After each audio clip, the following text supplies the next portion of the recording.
So guys నేను వెహికల్ని అయితే 2 చేంజెస్ అయితే చేద్దాం, లైక్ అప్గ్రేడ్ అండ్ మోడిఫికేషన్ అనుకోవచ్చు. సో సింపుల్ చెప్పేసాను. సో ఒకటి వచ్చేసి మెయిన్గా హెల్మెట్ని అప్గ్రేడ్ చేద్దాం అనుకుంటున్నాను. ప్రజెంట్ అయితే నా దగ్గర ఉంది వేగా హెల్మెట్, ఇంకా మంచి యాక్సర్ లేదంటే ఇంకా వేరే బ్రాండ్స్ ఉంటాయి కదా, సో అట్లా అప్గ్రేడ్ అవ్వాలి అనిపించింది.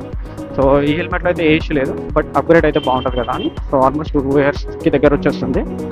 అండ్ సెకండ్ థింగ్ వచ్చేసి సెనా ఉంది కదా మన బ్లూటూత్, సో అది వచ్చేసి అది కూడా సేమ్ అప్గ్రేడ్ అవ్వాలనుకుంటున్నాను. ఎందుకంటే ప్రజెంట్ ఉన్న మోడల్ వచ్చేసి ఛార్జింగ్ బ్యాటరీ బ్యాకప్ అయితే చాలా మరి ఘోరంగా అయిపోయింది.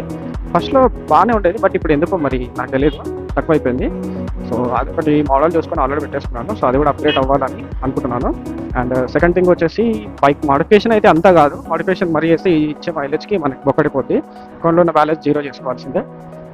సెకండ్ వచ్చేసి ఏంటంటే స్క్రాచ్ గార్డ్ అనమాట. దీనికి సింగిల్ మనకి నార్మల్ వస్తుంది కదా, సో స్క్రాచ్ గార్డ్ కొంచెం మంచిది, బెటర్ క్వాలిటీది అప్గ్రేడ్ చేద్దాం కొంచెం పెద్దగానే అనుకున్నాను. అండ్ ఇండికేటర్స్ ఒకటి ప్రాబ్లం ఏంటంటే ఇది బైక్ వచ్చిన ఇండికేటర్స్, సో దీంట్లో ఏ ఇష్యూ లేదు, కాకపోతే ఇది ఎల్ఈడి ఇండికేటర్స్ కాదు. సో అప్గ్రేడ్ చేద్దాం అనుకున్నాను, కాకపోతే దీంట్లో ఒక్క డ్యామేజ్ ఏం లేదు. చిన్న కంక్లూజన్ ఏంటంటే ఇప్పుడు ఇవి ఏ ప్రాబ్లం లేదు కాబట్టి తీయాలా వద్దా, అప్గ్రేడ్ చేయాలా వద్దా అని చెప్పి చిన్న ఒక డౌట్ అయితే ఉండిపోయింది. సో దానికి మీరేమంటారో సరే అయితే కామెంట్ చేయండి. సో అప్గ్రేడ్ చేస్తే బెటర్ అంటారా, లేదా అవసరం లేదు ఇలాగే ఉంచుకుంటే బెస్టా అని. అండ్ ఇంకొకటి క్రాష్ గార్డ్తో పాటు నేను ఇంకొకటి ఈ సాడిల్ గార్డ్ ఉంటుంది కదా, సో బ్యాక్ సైడ్ కూడా, సో అది కూడా వేపిద్దాం అనుకుంటున్నాను.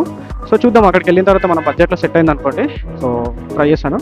మీకు దాని గురించి మన ఫుల్ డీటెయిల్స్ కావాలంటే మన ఛానల్ని అయితే సబ్స్క్రైబ్ చేసుకొని ఫాలో అయ్యండి, లైక్ కొట్టండి. సో మీ అభిప్రాయాన్ని కూడా కామెంట్ అయితే చేయండి.